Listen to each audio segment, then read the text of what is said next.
नमस्कार, मैं हूं पूजा सिंह और आप देख रहे RNTV नेशनल। चले खबरों की शुरुआत करेंगे उत्तराखंड की कुछ खास बड़ी खबरों के साथ। राजधानी देहरादून में आज नियुक्ति पत्र वितरण कार्यक्रम का आयोजन किया गया। इस कार्यक्रम में बड़ी संख्या में चयनित अभ्यर्थियों को नियुक्ति पत्र सौंपा गया। मुख्यमंत्री पुष्कर सिंह धामी ने देहरादून में आयोजित नियुक्ति पत्र वितरण कार्यक्रम में इस दौरान सीएम शामिल हुए। कार्यक्रम के दौरान सरकार की विभिन्न विभागीय भर्तियों में चयनित युवाओं को औपचारिक रूप से सेवा में शामिल किया गया। कार्यक्रम में प्रशासनिक अधिकारियों और जनप्रतिनिधियों की मौजूदगी रही। सरकार का उद्देश्य युवाओं को पारदर्शी भर्ती प्रक्रिया के तहत रोजगार के अवसर उपलब्ध कराना बताया गया। चिकित्सा विभाग में नवनियुक्त चिकित्सा अधिकारी और फार्मासिस्ट एवं प्रयोगशाला सहायकों को नियुक्ति पत्र वितरित किए गए। वहीं कार्यक्रम के दौरान कुल 200 आपको बता दें 43 युवाओं को नियुक्ति पत्र प्रदान किए गए। राज्य सरकार द्वारा अब तक 32,000 से अधिक युवाओं को सरकारी नौकरी उपलब्ध कराई जा रही है। वहीं मुख्यमंत्री ने कहा कि उत्तराखंड में युवाओं की प्रतिभा, योग्यता एवं क्षमता को सम्मान देते हुए पारदर्शी भर्ती प्रक्रिया सुनिश्चित की जा रही है। तो वहीं आपको बताते चले, इस दौरान नियुक्ति पत्र भी वितरित किए गए। राज्य सरकार द्वारा अब तक 32,000 से अधिक युवाओं को सरकारी नौकरियां उपलब्ध कराई गई।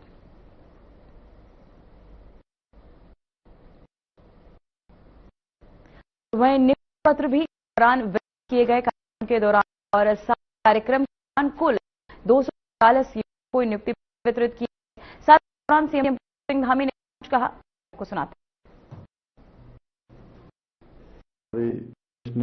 उत्तराखंड सरकार में अवस्था स्ट्रक्चर बोर्ड के चेयरमैन विश्वास जी, श्री पुष्कर जी, ममता जी, रोशन जी और हमारे डायरेक्टर साहब और सभी उपस्थित हमारे सभी अधिकारीगण, स्वास्थ्य विभाग के और उद्यान विभाग के और अन्य विभागों के, और आज जिनके लिए ये शानदार कार्यक्रम यहां पर हो रहा है, और मैं आप सब लोगों को देखकर सच में अपने अंदर ऊर्जा महसूस कर रहा हूं, मैं भी और सब लोग भी। ऐसे सभी नियुक्ति पत्र प्राप्त करने वाले सभी अभ्यर्थी जिन्होंने सफलता प्राप्त की है, और उनको जितनी आज प्रसन्नता हो रही है, उससे ज्यादा प्रसन्नता उनके अभिभावकों को हो रही होगी। उनके अभिभावकगण, हमारे सभी मीडिया के मित्र, सभी सम्मानित अतिथिगण, मैं सबसे पहले तो आप सभी नियुक्ति पत्र प्राप्त करने वालों को, चिकित्सा विभाग के भी और उद्यान विभाग के भी सभी अभ्यर्थियों को मैं अपनी ओर से बहुत बधाई देता हूं, बहुत शुभकामनाएं देता हूं और आपके मंगल भविष्य की कामना करता हूं। साथ ही आप सबके अभिभावकों को, आपके गुरुओं को, जिन्होंने भी आपका मार्गदर्शन किया है, इस पद पर आगे बढ़ाने का काम किया है, जिनके त्याग के कारण, जिनकी तपस्या के कारण, जिनके संस्कारों के कारण आज आप जीवन के इस महत्वपूर्ण पड़ाव पर पहुंच पाए हैं।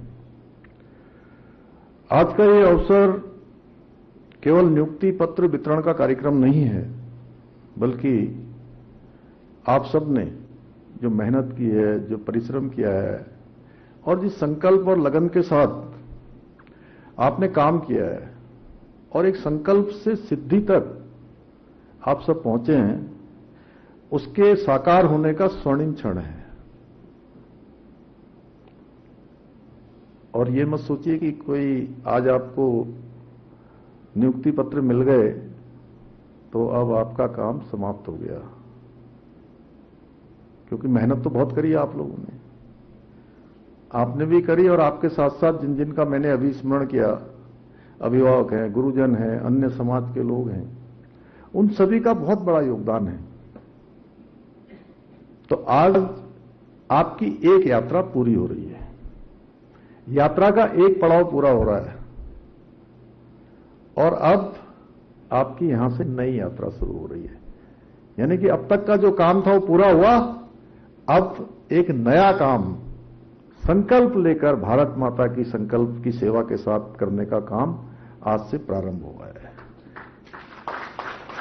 मुझे अत्यंत प्रसन्नता है कि 240 चिकित्सा अधिकारियों का 43 फार्मासिस्टों तथा उद्यान विभाग के अंतर्गत प्रयोगशाला सहायक एवं मशरूम परीक्षकों की नियुक्ति पत्र प्रदान करने का यह आज बहुत ही सुंदर अवसर है। और साथियों, मैं यह भी आप सबसे कहना चाहता हूं कि नियुक्ति पत्र नौकरी का एक दस्तावेज मात्र नहीं है, बल्कि उत्तराखंड की 1.25 करोड़ जनता का सेवा का संकल्प पत्र आज आपको मिल रहा है।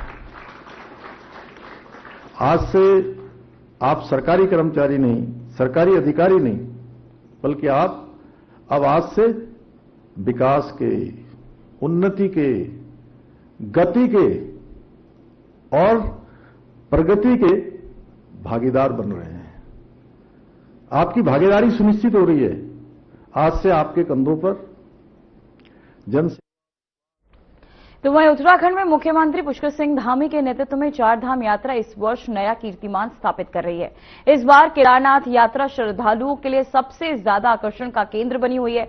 अब तक 5,23,000 से अधिक तीर्थयात्री बाबा केदार के दर्शन कर चुके हैं। प्रधानमंत्री नरेंद्र मोदी के ड्रीम प्रोजेक्ट के तहत केदारनाथ पुनर्निर्माण के बाद यात्रा और अधिक सुगम और भव्य बन गई है। वहीं आपको बता दें, इस दौरान चारधाम यात्रा ने नए रिकॉर्ड्स भी बनाए हैं। केदारनाथ में उमड़ा आस्था का सैलाब, लगातार श्रद्धालुओं की भीड़ जो है बढ़ती जा रही है। दर्शन करने के लिए श्रद्धालु लगातार चारधाम पहुंच रहे हैं।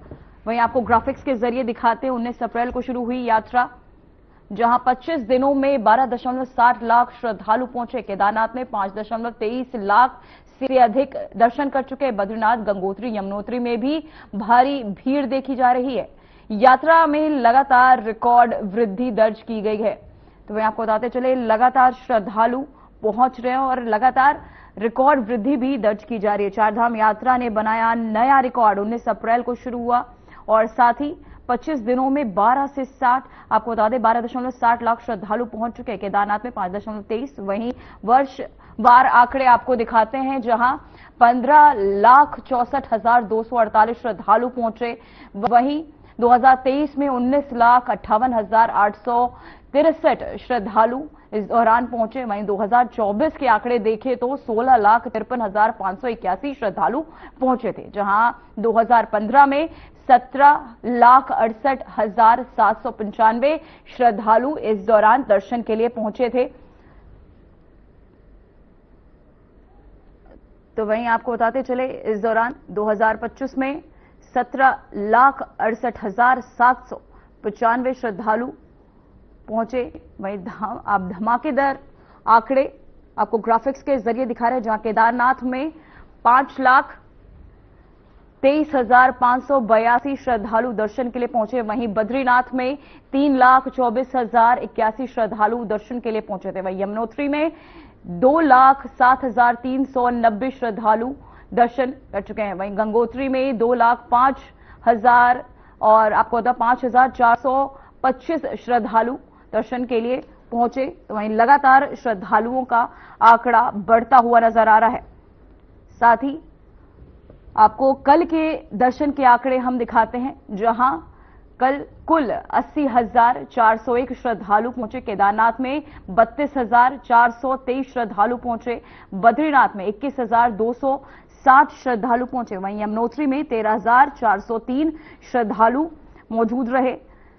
गंगोत्री में 13,315 श्रद्धालुओं की पहुंचने की संख्या बताई जा रही है। तो वहीं आपको बता दें, चारधाम यात्रा इस वर्ष 19 अप्रैल से शुरू हुई और सिर्फ 25 दिनों में 12.7 लाख श्रद्धालुओं ने दर्शन किए। सबसे अधिक भीड़ केदारनाथ में रही, जहां 5,23,582 श्रद्धालु पहुंचे हैं। साथ ही बद्रीनाथ, गंगोत्री, यमुनोत्री में भी भारी संख्या में श्रद्धालु शामिल हुए, जिससे यात्रा में लगातार रिकॉर्ड वृद्धि देखी गई। तो वहीं आपको बता दें, देहरादून में कैंट क्षेत्र में दून पुलिस ने अनैतिक देह व्यापार के बड़े रैकेट का खुलासा किया है।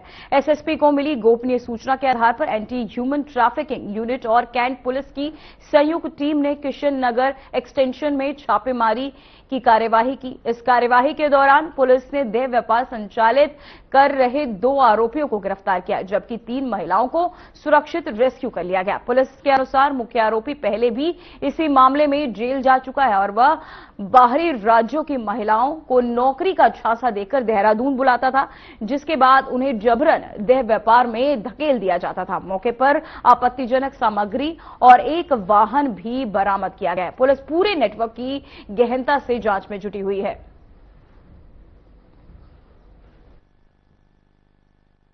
दिनांक 13 मई 2026 को पुलिस को इन्फॉर्मेशन मिली कि किशन नगर एक्सटेंशन, जो कि थाना कैंट क्षेत्र में पड़ता है, वहां पर कुछ व्यक्तियों द्वारा देह व्यापार चलाया जा रहा है।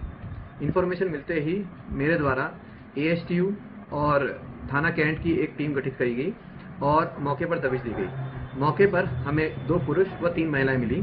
3 महिलाओं में से एक महिला मेरठ, एक फरीदाबाद और एक मेघालय की थी। तीनों महिलाओं को रेस्क्यू कर लिया गया है और दोनों पुरुषों को गिरफ्तार कर लिया गया है। मौके पर एक स्विफ्ट कार भी मिली, जिसे सीज कर लिया गया है। पूरे प्रकरण में अनैतिक व्यापार निवारण अधिनियम 1956 के तहत मुकदमा पंजीकृत कर आवश्यक कार्रवाई की जा रही है। तो वहीं जनपद रुद्रप्रयाग के अंतर्गत जवाड़ी पुल के पास एक दर्दनाक सड़क हादसा हो गया, जहां एक कार अनियंत्रित होकर गहरी खाई में गिर गई।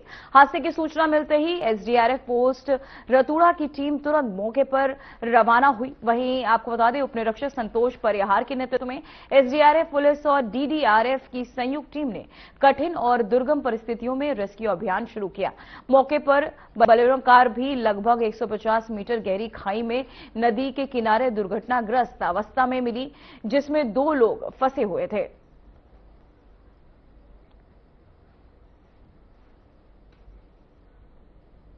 तो वहीं देहरादून के प्रेमनगर क्षेत्र में हुई लूट की घटना का दून पुलिस ने सफलतापूर्वक खुलासा कर दिया है।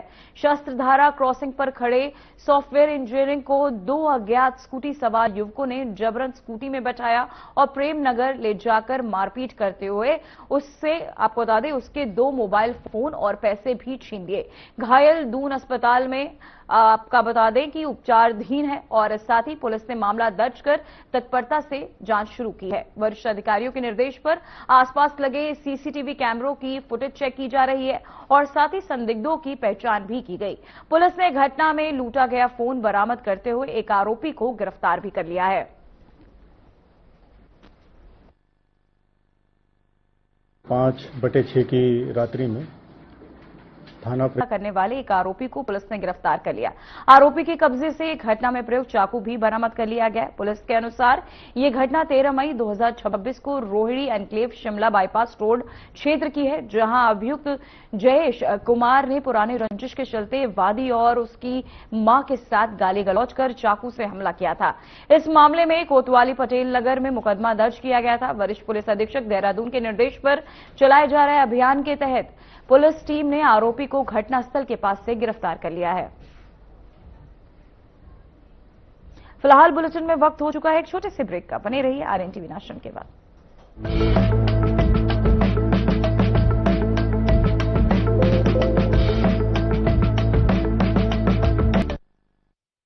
ब्रेक के बाद खबरों में एक बार फिर से आपका स्वागत है। रुक करेंगे खबरों का, जहां लश्कर में क्षेत्र में मदरसों में कथित गड़बड़ी को लेकर हुई कार्यवाही के बाद जिले के अन्य मदरसा संचालकों में चिंता बढ़ गई। वहीं संचालकों का कहना है कि कुछ निजी स्कूलों फर्जी तरीके से मदरसा बोर्ड में पंजीकृत होकर सरकारी सहायता का लाभ उठा रहे थे। कि जब मदरसा बोर्ड का संगठन हुआ तो बहुत सारे मदरसे जो है वो मदरसा बोर्ड से मुंसलिक हुए, उन्होंने रजिस्ट्रेशन कराया। लेकिन इसी के साथ साथ बहुत सारे स्कूल ऐसे थे जिन्होंने अपने नाम के शुरू में, अपने स्कूल के नाम के शुरू में लगा करके मदरसे का नाम चोर रास्ते से वो भी उसके अंदर दाखिल हो गए। उनका मकसद सिर्फ हुकूमत से पैसे ऐंठना। इससे हमारे मदरसे की छवि खराब हुई है उनसे। और लोग हमें चंदा कौन देगा जब उन्हें पता नहीं चलेगा मदरसे वाले। तो वहीं एसएसपी देहरादून की रणनीति के तहत शातिर अपराधियों पर पुलिस की कार्यवाही भारी पड़ी। कारोबारी को हत्या के प्रयास और लूट जैसे झूठे मामलों में फंसाकर पुलिस सेटिंग के नाम पर 25 लाख रुपए वसूलने वाले गिरोह के मास्टरमाइंड समेत 3 अभियुक्तों को ऋषिकेश पुलिस ने गिरफ्तार कर लिया है।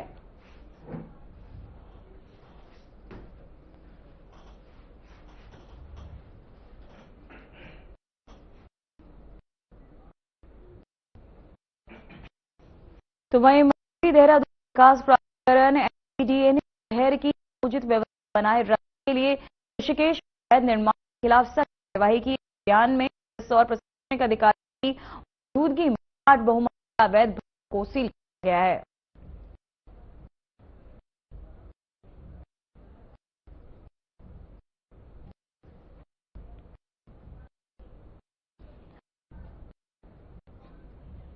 तो वहीं उत्तरकाशी जनपद के सुदूर क्षेत्र से आने वाले डॉक्टर चंद्रलाल भारती को लोक निर्माण विभाग ने इंजीनियरिंग के पद पर कार्यरत है। इसके साथ ही वे लंबे समय से समाज सेवा में भी सक्रिय भूमिका निभा रहे हैं। डॉक्टर भारती अब तक 1250 से अधिक मामलों में जरूरतमंद और पीड़ित लोगों को न्याय दिलाने और सहायता पहुंचाने का कार्य कर चुके हैं। उनकी इसी सामाजिक सेवा के कारण उन्हें राष्ट्रीय ही नहीं बल्कि अंतर्राष्ट्रीय स्तर पर भी कई सम्मान प्राप्त हो चुके हैं। बातचीत के दौरान उन्होंने बताया कि वे विशेष रूप से SC और ST आपको बता दें ASC और ST समुदाय के साथ साथ सामान्य वर्ग की यौन शोषण से पीड़ित नाबालिग बालिकाओं को न्याय दिलाने के मामलों में भी सक्रिय रूप से काम करते हैं। मौजूद हूँ देहरादून में और मेरे साथ एक ऐसे व्यक्ति मौजूद हैं जो समाज सेवा की एक प्रतिमूर्ति जिसे हम कह सकते हैं वो मौजूद हैं। इंजीनियर भी हैं लोक निर्माण विभाग में और वो सामाजिक कार्य इतने कर रहे हैं कि उनको जो है राष्ट्रीय से लेकर अंतर्राष्ट्रीय कई जो है पुरस्कार भी मिल चुके हैं। कई लोगों की बच्चों की वो हेल्प कर रहे हैं और कई बच्चियों को अभी भी जो है वो कहीं ना कहीं उनकी जो परीक्षा है और एग्जाम है कहीं ना कहीं पढ़ाई का जो खर्चा है वो उठा रहे हैं और उनका सीधा सीधा ये मानना है कि शिक्षा किसी की भी जो है रुकनी नहीं चाहिए पैसे के अभाव में। तो आइए सीधे बात करते हैं डॉक्टर चंद्रलाल भारती जी से। जी सर नमस्कार। नमस्कार। RN TV का मैं आभार व्यक्त करता हूँ। आपसे मुझे रूबरू होने का मौका मिला है। मैं सबसे पहले अपना परिचय देना चाहता हूँ। मेरा नाम डॉक्टर चंद्रलाल भारती है। मैं जनपद उत्तरकाशी के विकासखंड नवों के ग्राम बियाली का रहने वाला हूँ और वर्तमान में हरावाला में मेरा निवास स्थान है और लोक निर्माण विभाग हरिद्वार में मैं एडिशनल असिस्टेंट इंजीनियर के पद पर कार्यरत हूँ। और जैसा कि आपने बताया कि विभिन्न पुरस्कारों से मैं पुरस्कृत हूँ। मैं 1996 से लेकर के अब तक लगातार मैं सामाजिक क्षेत्र में कार्य कर रहा हूँ और इसमें जो गरीब बच्चे हैं जो उच्च शिक्षा या हाई स्कूल की शिक्षा इंटर की शिक्षा में जो बच्चे अध्ययन कर रहे हैं और उच्च शिक्षा में अगर उनको पैसे वैसे की कमी पड़ती है तो ऐसे बच्चों को मैं हेल्प करता हूँ और उनकी फीस वगैरह जमा करता हूँ। और जैसा कि मैंने बताया कि अब तक मैं लगभग 1250 ऐसे प्रकरण जो मैंने सॉल्व कर दिए हैं और इन 1250 में से 250 बच्चे ऐसे हैं जिनको मैंने पढ़ाया है और जो बच्चे थोड़ा बहुत किसी को 10,000 किसी को 20,000 किसी को 50,000 किसी को 1 लाख रुपए किसी को ज्यादा भी जरूरत पड़ी है तो उनको ज्यादा भी मैंने सपोर्ट किया है। मैं इंडिविजुअल भी सपोर्ट करता हूँ और जब मुझे लगता है कि मान लीजिए कोई बीमार पड़ गया बहुत ज्यादा किसी का ऑपरेशन होना उसको 10-20 लाख की जरूरत पड़ती तो ऐसी परिस्थितियों में फिर मैं जो है उस व्यक्ति का पीड़ित व्यक्ति का अकाउंट जो है शेयर करता हूँ और उसके अकाउंट में पैसा अधिकारी कर्मचारियों से एकत्रित करवा के उनकी हेल्प करता हूँ। तो ये सब सामाजिक कार्य में मैं लगा हुआ हूँ। इस सामाजिक कार्य को देखते हुए मुझे अब तक 25 से 26 लगभग राष्ट्रीय पुरस्कार मिल चुके हैं जिसमें मुझे राष्ट्रीय पद्मश्री मिल चुका है, राष्ट्रीय पद्म विभूषण मुझे मिल चुका है और भारत गौरव रत्न मुझे मिल चुका है, ग्लोबल आइकन थाईलैंड देश में मुझे मिल चुका है और ऐसे बहुत सारे पुरस्कार अम्बेडकर फेलोशिप मुझे मिल चुकी है। राई प्रसाद हरिप्रसाद टिमटा जी का पुरस्कार मुझे मिल चुका है। सरदार वल्लभ भाई पटेल जी के नाम से मुझे पुरस्कार मिल चुका। विधानसभा हरियाणा में अभी लेटेस्ट मुझे जो है भारत विभूषण से सम्मानित किया गया है।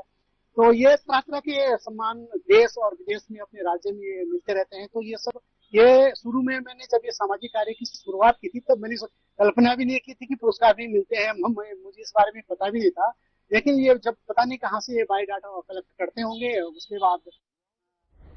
फिलहाल उत्तराखंड की खबरों में इतना ही। बने रहिए RN TV नेशनल के साथ। मुझे दीजिए इजाजत। नमस्कार।